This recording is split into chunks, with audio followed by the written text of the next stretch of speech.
Hello friends, welcome back to your channel world study. Friends, आज के session में हम लोग डिस्कस करने वाले हैं India is under unjustified pressure. हालांकि भारत एक सुपर पावर देश है, लेकिन आज भारत को एक अंडर अनजस्टिफाइड प्रेशर में क्यों बताया जा रहा है? क्योंकि देखिए, जो वर्ल्ड मीडिया आउटलेट्स है, जो प्रमुख समाचार हैं, उनमें ये हेडलाइन बना हुआ है कि India is in unjustified pressure. आखिर क्या हुआ है ऐसा? ये सब डिस्कस करने से पहले हम आपसे पूछते हैं एक सवाल। आज का सवाल है, which country is the president of United Nations security council UNSC for July term, July month. July month के लिए किस देश को संयुक्त राष्ट्र सुरक्षा परिषद का अध्यक्ष बनाया गया है? तो आपके ऑप्शन हैं United state of America, China, India या रसिया। इन चारों में से जो भी आंसर है वो आप कमेंट बॉक्स में लिख सकते हैं, और सही आंसर जानने के लिए हमारे साथ बने रहिए वीडियो के अंत तक। वीडियो के अंत में आपको इस क्वेश्चन का आंसर मिलेगा।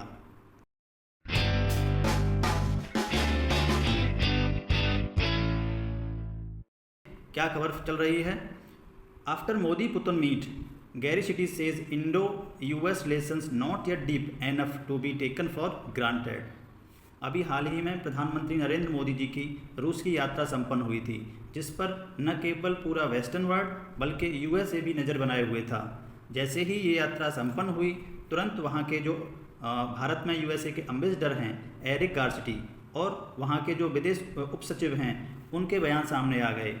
एरिक गारसिटी ने बहुत ही कह सकते हैं एग्रेसिव स्टेटमेंट दिए थे। उसमें कहा गया था कि भारत US और इंडिया के रिलेशन को लेकर बहुत हल्के में सोच रहा है। भारत के रिलेशन इतने भी गहरे नहीं हैं जितने कि आप इनको ग्रांटेड ले रहे हैं। दोनों ही कंट्री एक बहुत बड़ी ताकत हैं, दोनों के अपने अपने हित हैं, दोनों को एक दूसरे के हितों के बारे में सोचना चाहिए। और भारत ने नाटो सम्मेलन के साथ में रूस की जो यात्रा की है, ये बहुत ही गलत समय पर की है। इसको पुनर्विचार किया जा सकता था। और यहीं तक नहीं रुके, गारसिटी ने ये भी कहा कि रसिया किसी दूसरे की सीमाओं को ऑक्युपाइड करने वाला देश है और भारत निरपेक्ष देश है। भारत की एक स्ट्रेटजिक ऑटोनॉमी को फॉलो करने की नीति है। तो मानते हैं उनकी यह नीति है, लेकिन जब युद्ध चल रहा हो दो देशों के बीच में और वर्ल्ड पूरा समूचा दो भागों में बंट रहा हो, तो ऐसे समय पर निरपेक्ष नहीं रहा जा सकता। कहीं ना कहीं आपको सत्य का या सही का साथ देना होगा। जहाँ पर यूक्रेन सही है और रसिया गलत है, ऐसा एरिक गारसिटी का मानना था। तो भारत को अपना पक्ष रसिया के साथ न रखकर यूक्रेन के साथ रखना चाहिए था, या पूरी तरह निष्पक्ष तरीके से निरपेक्ष रहना चाहिए था। लेकिन रसिया की यात्रा, मोदी के द्वारा रसिया की यात्रा, ये गलत तरीके पर और गलत कदम है भारत और USA के संबंधों के साथ। तो जब ये बयानबाजी शुरू हुई और यूक्रेन के प्रेसिडेंट व्लादिमीर जेलेंस्की ने भी ये बयान दिया कि मोदी जी ने एक हत्यारे को अपने गले से लगाया है, तो उनके इन बयानों की बहुत आलोचना हुई। और इसी आलोचना के लिए रसिया ने UN सिक्योरिटी काउंसिल में यूक्रेन और पश्चिमी देशों और अमेरिका को लताड़ते हुए कहा कि भारत एक स्वतंत्र विदेश नीति वाला देश है, जो निष्पक्ष ही सही के साथ रहता है।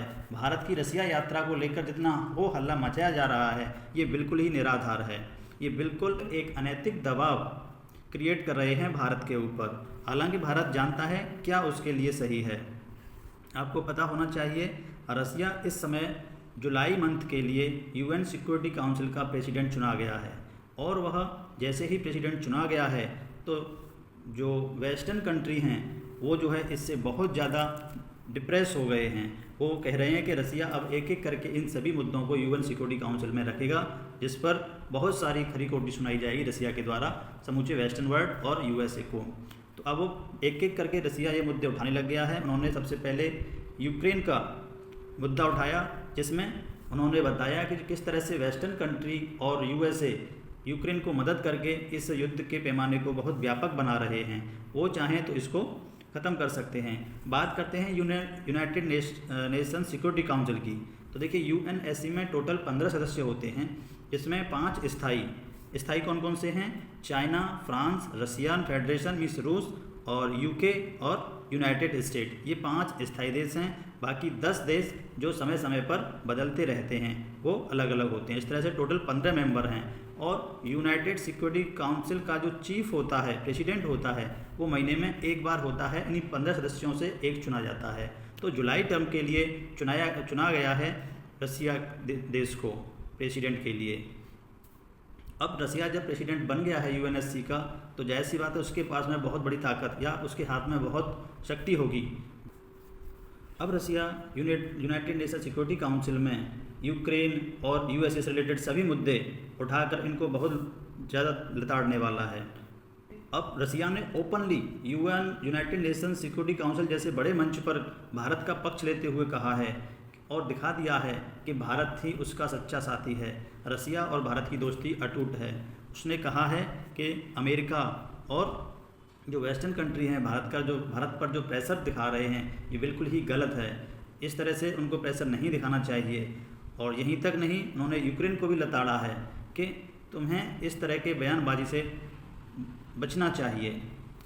मोदी की जब रूस की यात्रा हुई तो उसके बाद में जो यूएस के डिप्टी सेक्रेटरी हैं और एरिक गारसिटी जो कि एम्बेसडर हैं भारत में यूएस के, उन्होंने काफ़ी मात्रा में एक एग्रेसिव बयान दिए थे, जिसको लेकर रूस ने भारत का पक्ष लिया कि ये सब बयानबाजी बिल्कुल गलत है और ये भारत और रसिया की दोस्ती से चिड़े हुए हैं। जेलेंस्की जो कि राष्ट्रपति हैं यूक्रेन के, उन्होंने कहा था कि भारत की ये यात्रा शांति प्रयासों को बिल्कुल कम करने वाली है और भारत और रूस की दोस्ती इतनी है कि भारत चाहे तो इस युद्ध को अंत करवा सकता है रूस की मदद के द्वारा। लेकिन इस तरह की जो मीटिंग है, इस तरह की जो यात्रा है, कहीं ना कहीं शांति के प्रयासों के लिए विनाशकारी झटका है। और जो विदेश मंत्री हैं लावरोव ने कहा है कि जब रूस पर बैन लगा दिया गया था समूचे वेस्टर्न वर्ल्ड के द्वारा, तब भारत ने रूस के साथ एनर्जी क्षेत्र में बहुत बड़े संबंध स्थापित किए थे। दोनों के ऊर्जा संबंध को देखकर जो वेस्टर्न कंट्री है जो है बहुत ज़्यादा आलोचनात्मक हो गया है और भारत के साथ साथ रूस की भी आलोचना कर रहा है। और भारत ने जो वेस्टर्न कंट्रीज़ के द्वारा लगाए गए बैन थे उन सबको फेल कर दिया है, क्योंकि इतनी ज़्यादा मात्रा में रसिया से तेल खरीदा है कि रसिया एक हाई इकोनॉमिक कंट्री बन गया है। उसको किसी भी प्रकार का प्रेशर महसूस नहीं होने दिया है। तो इस तरह से रसिया और इंडिया की दोस्ती को लेकर अमेरिका और भारत के बीच में तल्ख टिप्पणियाँ होने लग गई हैं। अब बात आती है, क्या भारत और अमेरिका के बीच ऐसे ही रिश्ते खराब होते जाएंगे? देखिए, ऐसा बिल्कुल नहीं है, क्योंकि अमेरिका में अभी हाल ही में चुनाव होने वाले हैं, तो कहीं ना कहीं ये सब स्ट्रैटेजी होती हैं चुनाव में बढ़त बनाने के लिए। जो रसिया यूक्रेन का युद्ध है वो भी जल्द ही समाप्त हो जाएगा, क्योंकि अमेरिका में जो आगामी इलेक्शन होने वाले हैं, जो रुख नज़र आ रहा है उसमें क्लियरली दिखाई दे रहा है कि डोनाल्ड ट्रंप इस रेस में सबसे आगे हैं। वहीं हंगरी के जो प्राइम मिनिस्टर हैं उनका कहना है कि डोनाल्ड ट्रंप अगर राष्ट्रपति बनते हैं यूएसए के, तो डेफिनेटली जो यूक्रेन वार है जल्द ही समाप्त हो जाएगा। ट्रंप के पास एक डिटेल और वेल फाउंडेड प्लान है, वो डेफिनेटली इस यूक्रेन वार को समाप्त कर देंगे।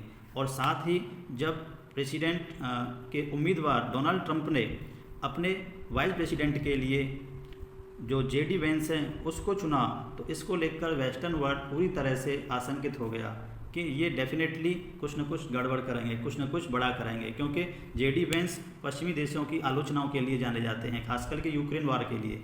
यूक्रेन के लिए यूएसए जो मदद कर रहा है, वेस्टर्न कंट्री जो मदद कर रहे हैं, वो इसके पूरी तरह से खिलाफ हैं। जेडी वेंस ने रिपब्लिक टिकट पर उपराष्ट्रपति के लिए नामांकन के दौरान यूक्रेन के प्रति अमेरिकी समर्थन की भी आलोचना की है। तो जेडी वेंस पूरी तरह से यूक्रेन वार के खिलाफ हैं कि यूक्रेन को वेपन सप्लाई, इस तरह की आर्थिक मदद क्यों दी जा रही है, अमेरिका क्यों अपना पैसा और जो सैन्य शक्ति यहाँ पर खर्च कर रहा है उसको वो इसके पूरी तरह से खिलाफ हैं। जेडी वेंस ने रिपब्लिक टिकट पर उपराष्ट्रपति के लिए नामांकन के दौरान यूक्रेन के प्रति अमेरिकी समर्थन की भी आलोचना की है। तो जेडी वेंस पूरी तरह से यूक्रेन वार के खिलाफ हैं कि यूक्रेन को वेपन सप्लाई, इस तरह की आर्थिक मदद क्यों दी जा रही है, अमेरिका क्यों अपना पैसा और जो सैन्य शक्ति यहाँ पर खर्च कर रहा है, उसको फोकस करना चाहिए ताइवान पर, क्योंकि वो हमारे लिए मेन क्षेत्र है जहाँ पर हमारे चुनौतियों का सामना करना पड़ रहा है। हम क्यों अपने संसाधनों को वेस्ट कर रहे हैं यूक्रेन के रूप में।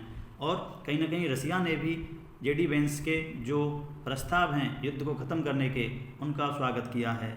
अब देखना ये होगा कि नेक्स्ट में यूएस में किसकी गवर्नमेंट बनती है, भारत और यूएस के रिश्ते क्या इसी तरह ख़राब होंगे या आगे कुछ इम्प्रूवमेंट होगा, रसिया और यूक्रेन का वार कब तक ख़त्म हो सकता है, जैसे ही कोई बड़ी खबर आएगी हम फिर से हाजिर होंगे। तो चलते हैं आज के क्वेश्चन के आंसर पर। तो आज का क्वेश्चन था कि जुलाई मंथ के लिए UNSC United nation security council का अध्यक्ष किसको बनाया गया है? तो सही आंसर है रसिया को। तो ऐसे ही क्वेश्चन और ऐसी ही खबरों के लिए बने रहिए हमारे साथ। तब तक के लिए धन्यवाद।